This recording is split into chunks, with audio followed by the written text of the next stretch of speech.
고린도 교회가 이제는 정말 하나님의 은혜 속에 우럭우럭 자라는데 사실 얼마 되지 않았어요. 이제 생긴 지. 그리고 신앙을 전수받은 지도 얼마 되지가 않죠. 그리고는 1년 반 뒤에 사도 바울은 고린도를 떠나서 이제는 다시 복음 전파 사역을 위하여 에베소까지 가게 됩니다. 에베소에서 이제는 복음을 전하는 사역을 하고 있는 중에 고린도 교회의 소식을 접하게 돼요. 근데 소식이 좋지 않은 내용이죠. 그래서 얼른 서둘러서 편지를 다시 기록해서 고린도 교회로 보내게 됩니다. 그 내용 첫 번째 썼던 편지가 고린도 전전서이죠. 그래서 전전서에서 대략적인 그 문제를 아마 지적하고 그것을 어떻게 극복해야 할지를 아마 설명하지 않았을까 우리가 추측해 볼 따름이긴 하지만, 그런데 그 다음에 에베소에서 바울이 여전히 이 고린도 교회가 잘 회복하고 있을까 염려하고 있는데, 고린도 교회에서 가르치고 있던 아볼로가 이제는 고린도 교회를 손을 털고 와버렸어요. 아마 어려운 문제가 있었던 것 같죠. 이 아볼로 같은 그런 성실한 교사도 이제는 아이고 더 이상 못하겠다 그러고 손을 털고 나왔을 정도로 고린도 교회가 상당히 생각보다 심각하고 복잡한 문제들로 이제는 갑자기 요동하기 시작하는 것이죠.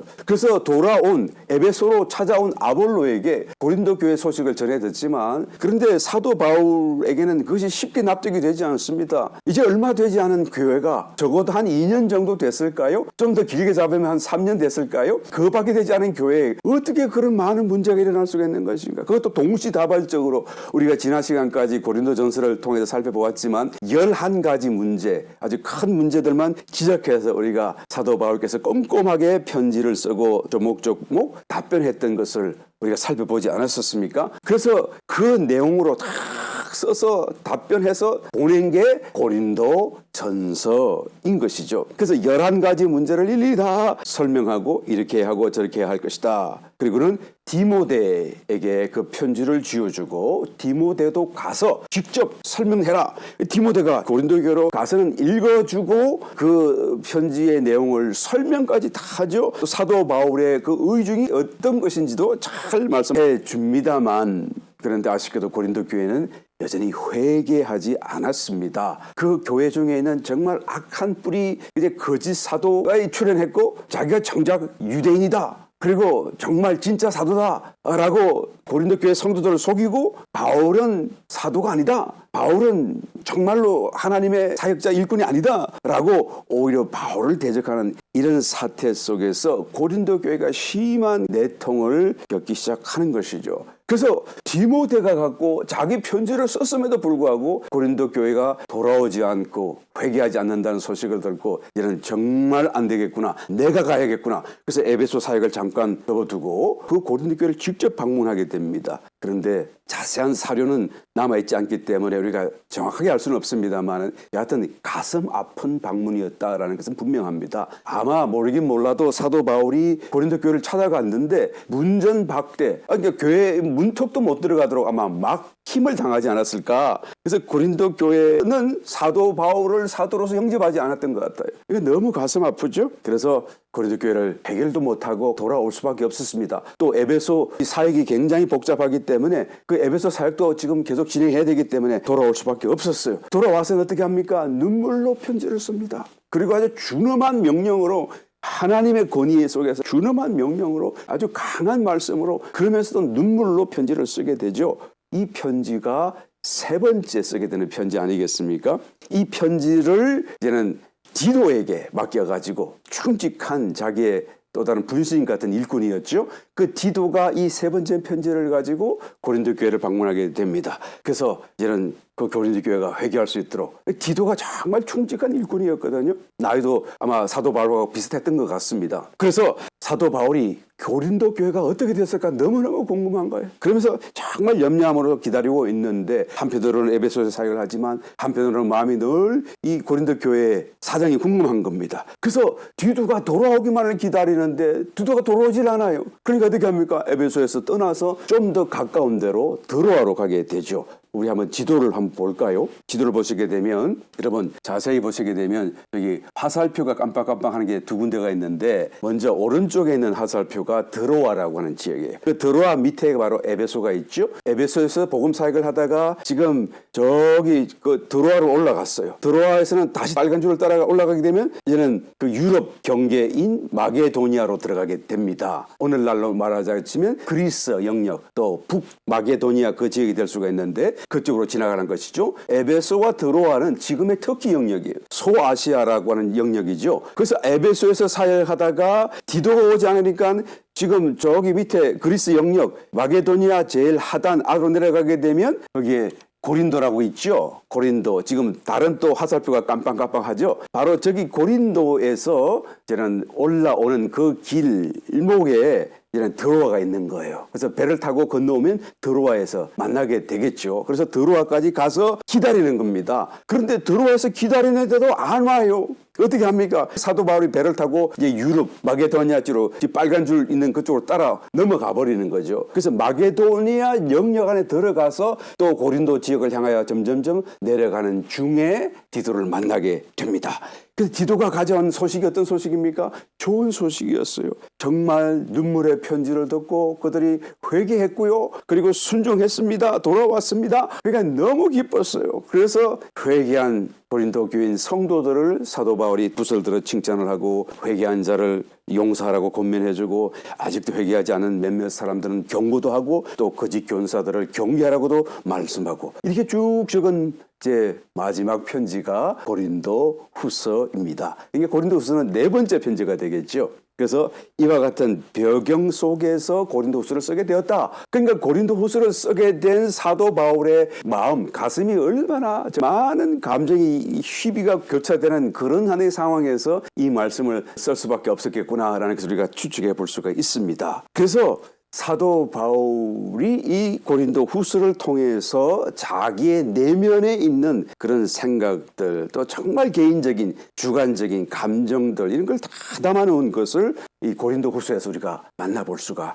있습니다. 사도 바울이 이런 과정 속에서 왜 그렇게 고린도 교회를 사랑했을까? 정말 고린도 교회가 그만한 가치가 있긴 한 것인가? 한번 생각해 보지 않을 수 없습니다. 여러분 세상 기준으로 보자고 치면 이 고린도 교회 성도들이 문벌이 뛰어나지도 않아요. 그렇다고 능력이나 무슨 지식이나 무슨 그런 게 높은 것도 없고 뛰어난 것도 없어요.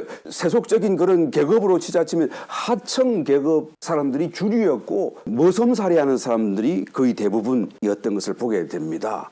정말 어떤 면에서는 허무할 만한 것이 없어요. 세상적으로 보게 되면. 거기다가 배은망덕하지 않아요. 그렇게 자기들을 위해서 헌신하면서 오랜 시간 사도인 바울이 그저 복음 사역 중에도 그 바쁜 중에도 1년 반 이상 머물면서 그들을 가르치고 눈물로 회개키고 그렇게 기도해 주면서 애지중지했던 것을 생각한다고 한다면 어떻게 이럴 수가 있죠? 어떻게 사도성을 의심하고 어떻게 사도를 배신할 수가 있죠? 배은망덕하기가 짝이 없습니다. 거기다가 세상적인 말로 하자 치면 의리도 없잖아요. 의리도. 믿음이 없으면 의리라도 있어야 될 텐데 의리도 없잖아요. 그런데 사도 바울은 우리의 생각과 달랐고 세속적인 기준과 너무나 달랐습니다. 고린도후서 5장 16절 17절 말씀을 보게 되면 사도 바울이 이 고린도 교회 성도들을 어떻게 보았고 생각하는지를 자세히 정해놓고 있습니다. 그러므로 우리가 이제부터는 아무 사람도 육체대로 알지 아니하노라. 비록 우리가 그리스도도 육체대로 알았으나 이제부터는 이같이 알지 아니하노라. 그런즉 누구든지 그리스도 안에 있으면 새로운 피조물이라. 이전 것은 지나갔으니 보라 새 것이 되었도다. 사도 바울의 눈에는 겉에 있는 어떤 외형적인 모습이 보이지 않습니다. 그들의 문물, 능력, 지식, 세속적인 계급 전혀 눈에 들어오지 않아요. 그 속에 있는 그들의 새사람, 속사람, 정말 예수 그리스도의 새 생명으로 새롭게 피조된 그리스도의 또 다른 지체로서의 그런 모습, 영광스러운 모습으로만 보여지고 여겨지는 거예요. 그게 너무 사랑스러운 것입니다. 그리고 나의 몸의 한 부분이고 그리스도의 몸의 같은 지체라는 그런 개념 속에서 이 고린도 교회를 생각하면 정말 눈물을 쏟고 사랑하고 그들이 배은망덕할지라도 오히려 그것을 탓하지 않는 정말 어머니 또 아버지의 그 심정으로 사랑했던 것을 볼 수가 있습니다. 고린도후서 1장 14절 너희가 대강 우리를 아는 것 같이 우리 주 예수의 날에 너희가 우리의 자랑이 되고 우리가 너희의 자랑이 되는 것이라. 그러니까 저들이 저렇게 못났고 저렇게 배은망덕함에도 불구하고 이제는 다 세상 일이 끝나고 나면 저들이 나의 자랑이 될 것이고 내가 너희들의 자랑이 될 거 아니냐라는 것을 말하고 있는 거예요. 고린도후서 2장 4절 내가 큰 환난과 애통한 마음이 있어 많은 눈물로 너희에게 썼노니 이게 지금 눈물의 편지 세 번째 편지를 얘기하는 것이죠. 그러니까 고린도후서 쓰기 전에 썼다 그 말씀이에요. 이는 너희로 근심하게 하려 한 것이 아니 오직 내가 너희를 향하여 넘치는 사랑이 있음을 너희로 알게 하려 함이라. 그러니까 눈물로 편지를 쓰면서 또 준엄한 명령으로 회개하라고 그들을 명령하면서도 이렇게 하는 것은 내가 얼마나 너희를 사랑하고 있기 때문인가라는 것을 깨달아라 라는 말씀이에요. 그러니까 신명기가 모세의 자서전, 모세의 그런 개인 감정이 많이 회상과 지난 역사를 돌이켜보고 하나님의 역사를 돌이켜보고 마지막 유서같이 썼던 말씀이 신명기라고 한다면, 그래서 신명기가 구약에서 모세의 자서전이라고 한다면 고린도후서는 그것도 사도 바울의 자서전이다라고 말할 수가 있습니다. 그만큼 자신의 개인적인 체험, 감정, 내면 세계, 또한 고린도 교회 성도들 향한 그런 기쁨, 소망, 결심, 탄식, 눈물 이런 게 다 이 속에 엉어내져 있는 것을 보게 되죠. 우리가 고린도후서를 살피시면서 어떤 객관적인 성경 지식도 우리가 물론 습득해야 되겠지만 그러나 더 깊이 정말 그 속에 녹아져 있는 사도 바울의 그런 개인적인 어떤 신앙, 또 마음, 감정 이런 것을 한번 잘 더듬어 살펴봄으로써 정말 사도 바울, 사도로서뿐만 아니라 그 개인의 어떤 신앙으로서 개인의 어떤 신앙과 신앙 태도를 우리가 발견하고 배울 수 있는 놀라운 축복이 되시기를 예수님 이름으로 다시 한번 축원드립니다. 우리 본문 들어가서 보겠습니다. 1장 고린도후서 1장 5절 그리스도의 고난이 우리에게 넘친 것 같이 우리의 위로도 그리스도로 말미암아 넘치는도다. 그리스도의 고난이 우리에게 넘쳤다. 그 고난이 넘친 것처럼 위로도 또한 넘쳤다라고 말씀하죠. 그리스도의 고난이라고 하면 무엇을 말하는 것일까요? 골로새서 1장 24절 말씀 보게 되면 내가 이제 너희를 위하여 받는 괴로움을 기뻐하고 그리스도의 남은 고난을 그의 몸된 교회를 위하여 내 육체에 채우노라 라고 말씀하고 있죠. 그리스도의 고난, 그 중에서도 남아있는 고난이 있다라고 말씀하는 거예요. 도대체 이게 무슨 뜻일까요? 그리스도의 고난, 그러면 우리 십자가의 고난을 연상하게 되지 않아요. 이 십자가의 고난은 대속하시는 은혜였죠. 그래서 십자가에서 모든 죄를 다 대속하셨고 갚으셨고 끝내셨고 그래서 십자가에서 완성했습니다. 그런데 또 그리스도가 받으시는 남아있는 고난이 있다라는 것이죠. 이것은 십자가의 고난이 아니라 무슨 고난이죠? 이런 십자가를 통하여 정말 주님이 이루시고자 원하시는 교회, 몸된 공동체, 한 몸이신 교회, 그리스도의 몸된 교회를 이제는 세우고 완성해가는 이 일이 아직 남아있잖아요. 모든 것이 십자가에서 대속하심으로써 다 준비되었죠. 다 갚으셨고 다 이제는 새 생명을 공급하시고 이제는 교회를 지을 수 있는 한 몸, 이 비밀을 여러분 잘 알고 계시죠? 창세기 때부터 하나님께서 천지 창조하실 때부터 이 한 몸을 얻고자 하셨던 그 여러분 사건을 잘 알고 계시죠? 그 몸을 얻기 위하여 이제는 남은 고난을 지나가신다는 것을 의미하는 것입니다. 그래서 몸을 건축하기 위해서 곧 교회를 건축하기 위해서 그리스도께서 당신의 생명을 더 공급하고 또 공급받은 지체들을 서로 짜서 연결해서 이런 정말로 든든한 하나의 몸으로서 교회로서 공동적인 살아있는 유기체적인 하나의 어떤 성전으로서 이것을 지어가시는 일이 남아있어요. 지금도 건축되고 있지요. 이것이 완성된 모습이 새 예루살렘 성 아니겠습니까? 그래서 새 예루살렘 성 이 나타나기 전까지는 계속 지금 더 건축되고 있는 중에 있습니다. 주님이 재림하실 때까지 이 몸 건축, 교회 건축은 계속되게 될 것입니다. 이것은 몸된 교회가 정말로 거룩한 하나의 성전으로서 나타나고 완성되기 위해서 어떻게 해야 되죠? 속된 것은 뜯어내야 되고요. 또 죄에 속한 것들은 다 처리해내야 되고 태워야 되고 벗겨내야 되고 이런 작업이 필요하잖아요. 또 그런 속에서 원수와도 싸워야 하고, 그러니까 정화라는 개념도 있고 또한 사역이라는 개념도 있어요. 이 사건 속에서 받는 그런 핍박, 곤란, 환란 이런 모든 것을 다 포함하는 하나의 어떤 상징적인 단어다라고 이해할 수가 있습니다. 그리스도의 남은 고난이 무엇입니까? 그런데 우리 고린도후서에서 지금 사도 바울은 특별히 이 몸된 교회를 완성해 가는 데 있어서 그 남은 고난을 지나가는 과정에 있어서 사역적인 면을 더 아주 분명하게 보여주고 있어요. 사역적인 면에서 어떻게 이 고난을 사는 것인가, 고난을 통과하게 되는 것인가, 왜 고난이 있어야 하는 것인가라는 것을 아주 명확하게 우리에게 보여주고 열어서 보여주는 그런 말씀이 바로 고린도 후서입니다. 얼마나 귀중한지 몰라요. 그래서 이 남은 고난이라고 하는 것은 고린도 후서 1장 8절로 읽어보겠습니다. 형제들아, 우리가 아시아에서 당한 환난을 너희가 알지 못하기를 원치 아니하노니 힘에 지나도록 심한 고생을 받아 살 소망까지 끊어지고 우리 마음에 사형 선고를 받은 줄 알았으니 이는 우리로 자기를 의뢰하지 말고 오직 죽은 자를 다시 살리시는 하나님만 의뢰하게 하심이라.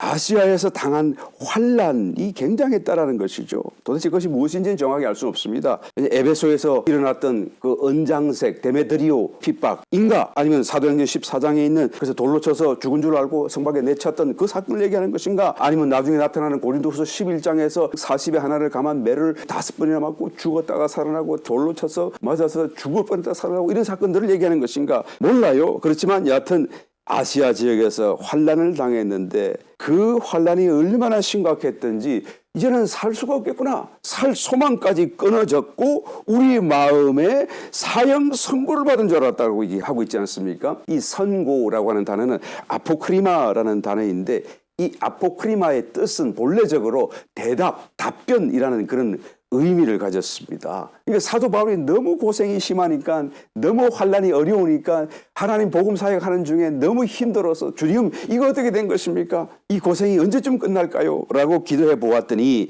그 답변으로 듣게 된 말씀이 뭐라고요? 죽음이라는 말씀이란 뜻이에요. 사형 선고라는 말씀의 의미가 그런 의미가 되는 것이죠. 고생이 끝날 것을 기대하고 기도했는데, 여쭈었는데 하나님의 대답은 고생이 끝나지 않는다.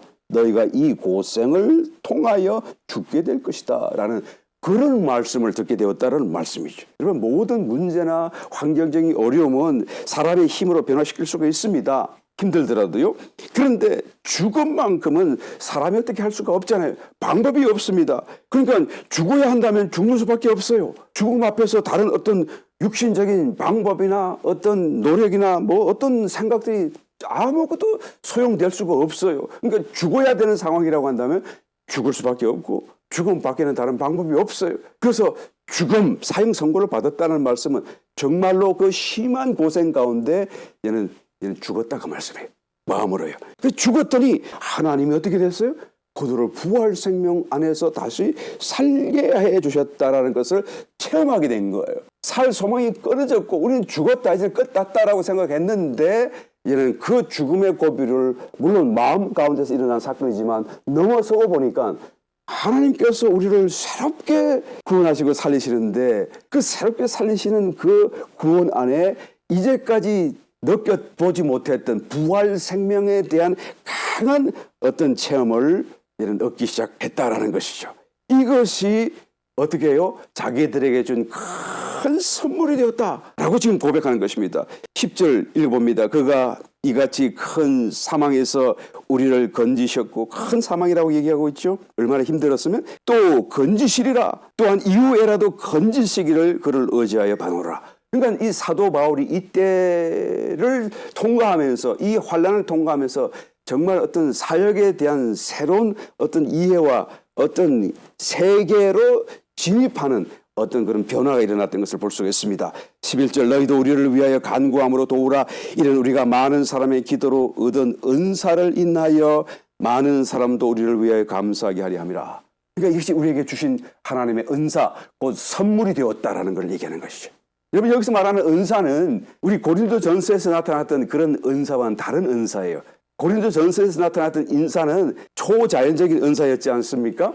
그래서 뭐 병을 고치고 죽은 자를 살리고 능력을 행하고 그냥 귀신을 내어 쫓고 그 다음에 방언을 얘기하고 예언을 말하고 막 이런 초자연적인 은사를 고린도전서 11장에 다룬 적이 있었죠. 그런데 그 은사와는 여기서 말하는 은사는 다른 은사입니다. 사도 바울에게 지금 그 은사는 이미 있어요. 그런데 여기서 또다시 은사를 체험했다라고 하는 것은 다른 은사를 얘기하는 것입니다. 사역에 있어서 하나님이 주시는 특별한 신령한 그런 어떤 선물 같은 것을 자기들이 얻게 되었다. 이번 환난을 통해서 살 소망이 끊어지고 사형 선고를 받고 정말 죽고 살아나는 그 과정 속에서 자기들은 새로운, 다시 말하면 부활 생명에 대한 놀라운 체험, 더 깊은 체험, 더 강력한 어떤 생명력을 자기들은 체험했다. 은사로 선물로 받게 되었다라는 얘기를 하고 있는 것입니다. 여러분, 은사라고 하는 것과 사역이라고 하는 성경적인 개념 차이를 우리는 이해할 수 있어야 되는 것입니다. 은사가 사역을 위한 것이다 라고만 생각해서 은사 발휘가 곧 하나님 일을 하는 사역이다라고 우리가 쉽게 이해하는데요. 그렇지 않습니다. 성경이 지금 그것을 구별하고 있죠. 은사라고 하는 것은 초자연적인 은사, 그러니까 신유, 예언, 방언, 뭐 이런 능력, 행한 이런 것들을 얘기하는 것인데, 이런 것들은 하나님이 교회를 건축하기 위해서 돕는 하나의 수단으로 순간적으로 공급하시는 거예요. 그러니까 하나님이 직접적으로 간섭하시는 것이다 라고도 말할 수가 있겠고, 또 하나님이 일시적으로 그런 은사 발휘를 통하여서 하나님이 능력으로든지 뭐든지 기적으로든지 나타나시는 것이 된 것이다 라고 말할 수가 있겠죠. 그런데 지금 사역이라고 하는 것은 정말 우리가 교회를 건축하기 위해서 하나님의 일을 하는 것을 두고 사역이라고 말하지 않습니까? 교회 사역, 복음 사역, 전도 사역, 이런 사역이라는 말을 하잖아요. 이런 사역이라고 하는 개념의 그 어떤 일들이라고 하는 것은 정말 교회를 세우기 위해서 우리가 행하는 어떤 행위 속에서 나타나는 일들을 말하는 것인데, 그 사역을 위해서 부활 생명이 반드시 나타나야 된다라는 것을 지금 사도 바울이 말하고 있는 거예요. 내가 너희들 기도를 통하여서 이번에 큰 나라를 통과했는데, 그런데 우리는 죽었다가 살아나서 이 부활 생명 안에서 다시 우리가 사역을 시작하고 있다라고 하는 것을 하나님이 주신 큰 은사라고 지금 설명하고 있는 것입니다. 그러니까 이 말씀은요, 하나님이 일시적으로 주시는 그런 은사와는 다르게 정말 하나님의 일을 하기 위해서는, 사역을 하기 위해서는 부활 생명이 있어야 된다는 얘기를 하는 거예요. 부활 생명 안에서 하는 사역이 참 사역이 된다, 참 하나님의 일이 된다라는 것을 얘기하는 것이죠. 이 은사, 초자연적인 은사는 주시는 대로 언제든지 적시로 일어날 수가 있어요. 하나님 역사하시는 것이니까요. 또 누구든지 역사할 수 있고, 누구든지 자기가 얼마나 성숙했든지 상관없어요. 자기가 어리든지 상관없어요. 하나님이 주시는 뜻을 따라 아무에게나 주실 수가 있는 거예요. 어두운 교회 안에 불이 다 꺼졌다고 치면 그 교회 안에서 촛불을 켜는데, 그 촛불을 탁 불을 붙여 켜고 그 촛불을 통해서 온 교회안이 밝아졌다고 한다면, 그러면 이 촛불의 그 의미가 충분히 다 달성된 거 아니겠습니까? 그런데 그 촛불을 내가 들었다, 네가 들었다, 그거 무슨 의미가 있나요? 마치 이와 같은 것입니다. 하나님의 초자연적인 은사는 정말 교회 건축을 위해서 돕는 역할이라고 한다면, 정말 교회 건축을 위해서 하나님의 몸된 건축, 남은 고난을 통과하면서 정말 하나님이 원하시는 그 몸된 교회를 세우기 위해서 본질적으로 역사하고 필요한 것은 사역이다라는 거예요. 하나님의 일을 하는 거예요. 하나님을 대신하여 하나님의 생명으로 하나님의 뜻을 이루어가는 하나님의 일하는 것이, 그래서 교회가 건축되게 된다라는 것을 얘기하는 것이죠. 그 속에는 복음 사역도 있겠고, 전도 사역도 있겠고, 교회적인 그런 가르치는 사역도 있겠고, 여하튼 이런 모든 사역을 통해서 교회 하나님의 몸이 일어서고 짜여지고 서게 된다라는 것이죠. 여러분, 사역을 위해서는 죽고 다시 살아나는 과정이 필요한 거예요. 하나님의 은사는 그냥 주시면 끝나는 것이고, 그냥 나타날 수가 있는 것이고, 즉각적으로. 그러나 이 사역을 위한 부활 생명의 나타남은 시간이 필요한 거예요. 일단 먼저 죽어지는 과정이 있어야 되고, 그 다음에 다시 부활해야 되는 사건이 필요한 것이죠. 그래서 이 부활하는 사건으로 온 존재가 꽉 들어차고 짜여진 그 사람이 정말로 진정한 의미 속에서 하나님의 일을 할 수가 있는 것이고 사역다운 사역을 할 수가 있는 것이다 라는 것을 말하는 것이죠. 이 의미가 우리가 분명히 좀 전달되어야 되는 것입니다. 그리고 예수님을 믿고 처음에는 보통 뭘 하죠? 성경 공부를 해야 돼요. 보통 한 20년을 했다고 치십시다. 그러면 좀 어느 정도 아마 이것이 신앙이구나, 이것이 하나님 원하시는 뜻이구나 하는 것을 어느 정도 깨닫게 되겠죠. 그러면 다 끝났나요? 그렇지 않아요. 이제는 그때로부터 그 깨달은 말씀, 성경 말씀이 공부한 그 말씀이 가르치는 대로 정말로 부활 생명으로 들어가야 되는 거 아니겠습니까? 부활 생명으로 들어가기 위해서 자기 십자가를 져야 되고 자아가 깨어지고 부서지고 그러면서 점점 부활 생명으로 채워지는 그런 과정이 또 나에게 필요한 것입니다. 그래서 부활 생명으로 채워져서 짜여지는 그 시간을 한 20년 잡아야 돼요, 사실. 그러니까 20년 성경 공부하고 또 20년 더 해가지고 이제는 부활 생명으로 짜여지는 시간이 필요하다고 한다면 40년의 세월이 지나야 비로소 뭔가 하나님의 사역다운 사역이라고 할 수 있는 그 사역을 시작할 수가 있는 것이죠. 그러니까 나이가 보통 한 20세에 이제 하나님을 알고 성경을 공부하고 그래서 20년 공부하고 또 20년 더 부활 생명으로 짜여지는 그런 과정을 지나왔다고 한다면 나이가 60이 되어야 이제는 비로소 하나님의 사역을 할 수 있겠다 우리가 말할 수 있지 않겠습니까? 필요한 거예요.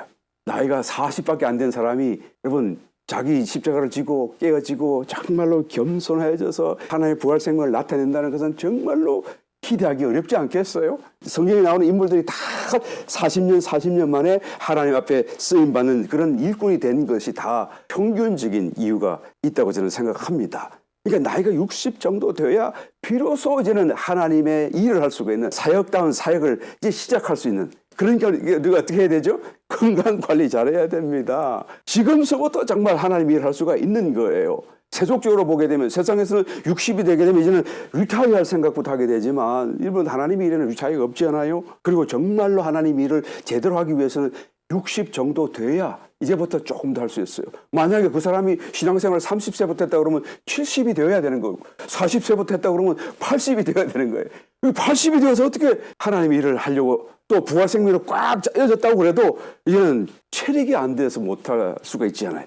그러니까 건강 관리하는 게 너무나 중요합니다. 그런데 여러분 아무리 우리가 건강 관리를 잘한다고 할지라도 나이가 들면서 체력적으로 할 수 없는 일들이 있어요. 그런 것들은 너무 구애받지 말고 청년들에게 내어주고 우리는 우리의 나이와 우리의 형편에 맞는 일을 하면 되는 것이죠. 여러분 하나님의 일이라는 것이 정해져 있는 것이 아닙니다. 하나님의 일이라는 것이 지금 우리가 이 말씀 본문에서 하는 말씀 그대로 부활 생명으로 짜여져서 그것을 나타내는 것이 모두가 다 하나님의 일이에요. 그러니까 어떤 일이 하나님의 일이 아니라 그 일을 어떻게 하느냐에 따라서 그것이 하나님의 일이 될 수도 있고 하나님이 안 될 수도 있다라는 것을 의미하는 것이죠. 그래서 우리 속에 부활 생명으로 짜여진다는 것이 얼마나 중요한지 몰라요. 성령의 은사 귀중하죠. 그런데 사람들은 대부분 다 이런 기적적이고 초자연적인 것을 주목하기 쉬워요. 그런데 생각해 보시기 바랍니다. 이 초자연적인 은사, 초자연적인 하나님의 그런 성령의 나타나심이라고 하는 것은 나타나신 그 자체로는 너무나 감사하고 좋은 일일지 모르겠지만 내 몸 바깥에 있는 일이에요. 또 나를 위한 것이 아니고 나를 통해서 교회를 위하고 다른 지체를 위한 일이 아니겠습니까? 그런데 이 사역이라고 하는 것은 내 속에 있는 부활 생명이 나를 통해서 나타나고 나의 존재가 되고 내 존재가 이 부활 생명으로 짜여지는 사건이기 때문에 이것이야말로 너무나 필요한 것이고 우리 모두에게 필요한 것이고 이것이야말로 하나님이 원하시는 정말 남은 고난을 지나가는 그 이유가 바로 여기에 있다라고 말할 수밖에 없습니다. 그러므로 이것을 관심해야 되고 이것을 사모해야 되고 정말로 다른 바깥에 있는 것이 아니라 내 속에 계시는 부활 생명을 내가 더 사모해서 더 나타낼 수 있는 어떤 신앙적인 태도와 삶을 우리가 앙망하며 살아가야 된다라는 것이죠. 사도 바울이 이 고린도 후서에서 이 부분을 얼마나 클로즈업 해가지고 우리에게 말씀하고 보여주는지 모릅니다. 우리 본문 말씀 15절 가서 읽어보겠습니다. 부활 생명을 살아낸다는 것은 어떻게 하는 것인가? 그가 자기의 개인적인 체험을 통해서 실정적으로 변명하고 있습니다. 내가 이 확신을 가지고 너희로 두 번 은혜를 얻게 하기 위하여 먼저 너에게 이르렀다가 너희를 지나 마게도냐에 갔다가 다시 마게도냐에서 너에게 가서 너희가 보내줌으로 유대로 가기를 경영하였으니. 그럼 지도 한번 볼까요? 다시 아까 봤던 그 지도를 보겠습니다. 처음에 사도 바울이 고린도 교회를 향하여 이런 말씀을 했어요. 자기가 지금 에베소에서 사역을 하고 있는데 곧 내가 지금 드로아를 지나서 배를 타고 건너서 유럽 대륙 마게도냐로 가고 그 마게도냐에서 이제는 빌립보, 데살로니가, 그다음에 베레아 지나가서 밑으로 내려가서 남쪽 지역 고린도 너희 교회를 방문하게 되죠. 그런데 본래 계획은 이렇게 가는 것이 아니고 바로 에베소에서 배를 타고 건너서 고린도로 갔다가 그 고린도에서 마게도냐로 방문했다가 다시 마게도냐에서 다시 내려와서 고린도를 두 번 방문하고 그리고는 배를 타고 건너서 유대로 가는 것이 본래 첫 번째 계획이었다라고 편지에 썼던 것이죠. 그래서 두 번 방문하니까 두 번 은혜를 너에게 끼치기를 원했다라는 것을 얘기하는 거예요. 그런데 이 사건을 두고 거짓 사도들과 선동한 그런 거짓 교사들이 고린도 교회에서 그 봐라 약속도 안 지킨다. 저게 무슨 하나님의 사람이냐? 그게 자기 마음대로 정하고 자기 마음대로 행하는 거 아니냐? 하나님의 명령을 따라 한다고 하면 어떻게 오락가락할 수 있느냐? 라고 말을 하면서 이것을 가지고 맹렬하게 공격을 하더라는 것이죠. 거기에 대해서 사도 바울이 지금 변명합니다. 내가 이것을 정할 때 그냥 내가 육체를 따라서 행한 것이 아니다. 17절 이렇게 경영할 때에 어찌 경홀히 하였으리요. 혹 경영하기를 육체를 쫓아 경영하여 예 하고 아니라 하는 일이 내게 있었겠느냐. 말은 예 그래놓고 돌아서서 아니다 라고 그런 일이 있었겠느냐. 그렇지 않다라는 거예요. 처음에 이렇게 정한 것도 하나님의 성령 안에서 정했다. 고린도서 1장 18절 하나님은 믿으시니라 우리가 너에게 한 말은 예하고 아니라함이 없노라. 하나님이 우리에게 주셨기 때문에 그런 감동 속에 그렇게 결정했던 것이다. 이해했다. 고린도후서 1장 22절 저가 또한 우리에게 인지시고 보증으로 성령을 우리 마음에 주시나라. 우리의 마음에 성령의 응답으로 우리가 그렇게 말한 것이었다라는 거예요. 그래서 고린도 교회를 방문하는 일 같은 단순한 일조차에도 육체를 쫓아 경영하지 않았다. 하나님의 인도를 따라서 했다라는 말을 하는 것이고 이제 다시 그 변경을 1차 처음 계획을 변경했어요. 그래서 방금 우리 지도에 다시 한번 보실까요? 보시게 되면 어떻게 합니까? 고린도로 바로 넘어가지 아니하고 어떻게 합니까? 위로 가서 마게도냐에서 내려와서 고린도를 한 번 방문하고 그리고 돌아가서 다시 이제는 유대로 돌아가 버리는 거예요. 그러니까 두 번 방문할 것이 한 번 방문으로 바뀌어 버리는 거예요. 그러니까 이렇게 변경한 것도 사실은 하나님의 인도, 하나님의 감동이시다라고 지금 말하는 것입니다. 왜 이렇게 바꿨느냐? 너희들을 아끼는 마음에 쓰였다. 처음 계획도 하나님의 성령의 인도고 두 번째도 성령의 감동을 따른 것이다. 둘 다가 다 하나님이 하시는 일이었고 하나님이 하라고 하신 일이었다라고 말을 하는 거예요.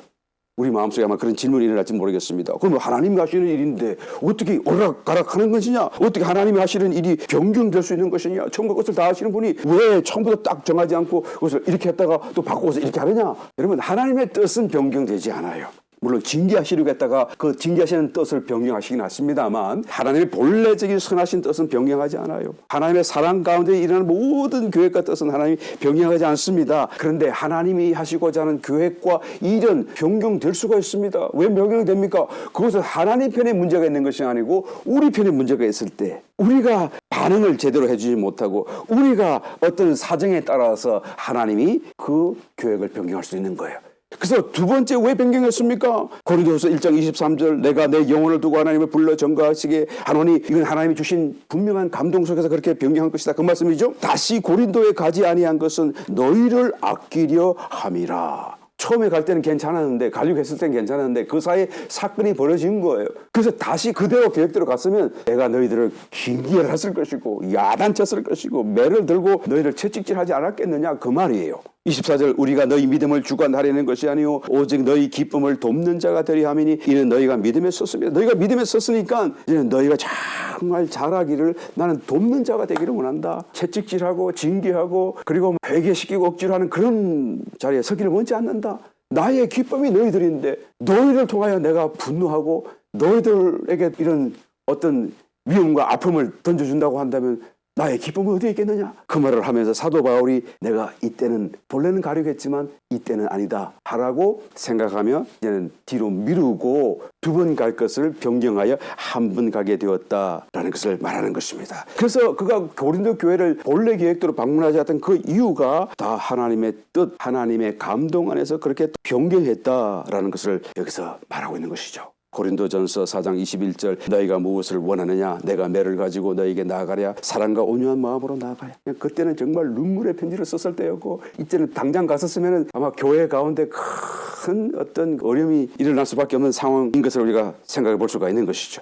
즐겁지 못한 느낌을 피하기 위해서 사도는 가는 것을 자제했습니다. 관대한 마음으로 그들을 대했고 근심으로 그들에게 나아가지를 않았습니다. 그들의 믿음을 주관하기를 좋아하지 않았고 그들의 기쁨을 돕는 자가 되기를 원했던 것이죠. 이런 모든 것들이 다 자기의 내면 속에서 영의 감동 속에서 나는 일어났다. 그 감동을 따른 결과였다라고 말하는 것이죠. 어떻게 부활 생명을 따라 산다고요? 자기 내면을 주목하고 자기 내면의 영의 느낌을 따라 실행하는 것이 바로 부활 생명을 살아내는 방법이고 길이다라는 것을 자기의 고린도 교회와의 관계 속에서 자기의 개인적인 체험 모든 상태를 다 이렇게 드러내면서 설명하고 정명하고 변명하고 보여주고 있는 것을 보게 되는 것이죠. 심지어 여러분 한 걸음 더 나가서 고린도후서 2장 12절 13절 말씀을 읽어봅니다. 내가 그리스도의 복음을 위하여 드로아의 이름에 주 안에서 문이 내게 열렸으되 내가 내 형제 디도를 만나지 못함으로 내 심령이 편치 못하여 저희를 작별하고 마게도냐로 갔노라. 우리 다시 한번 지도 한번 볼까요? 지금 그리스도 복음을 위하여 에베소에서 이제 드로아로 올라왔잖아요. 이제 화살표 깜빡깜빡 하는데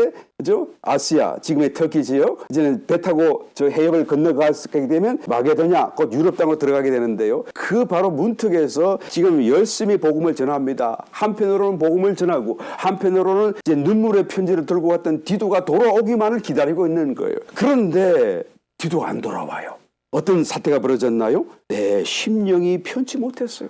내 영이, 이 말은 내 영이, 내 마음이 아니고 내 영이, 내 영 안에서 내 영이 편치 못했어요. 그래서 어떻게 합니까? 드로아에서 작별하고 하던 복음 사역을 접어버리고 그리고는 배를 타고 마게도냐로 건너갔다는 거예요. 그런데 그 앞에 뭐라고 그러죠? 드로아의 이름에 12절 주 안에서 문이 내게 열렸으되 그러니까 지금 복음 전파의 문이 활짝 열린 거예요. 드로아에서. 에베소와는 또 다르게 드로아에 왔더니 모든 사람이 말씀을 받아들이고 아멘하고 회개가 일어나고 역사가 일어나고 그러니까 복음 전도의 문이 활짝 열린 거예요. 그걸 어떻게 열렸다고요? 주 안에서. 그러니까 이 복음의 문이 열린 사건이 주님이 분명히 그렇게 하셨다. 주님이 열어주셨다라고 하는 분명한 확정, 환경적인 확정이 있다라는 것을 지금 주 안에서라고 지금 명기하고 있는 거예요. 그러니까 눈으로 보고 모든 면에서 느끼기를 이것은 주님이 하시고 있다. 주님이 문을 여셨다. 복음을 전하라고 하시는 것이다. 그리고 막 회개시키는 것이다. 그리고 지금 막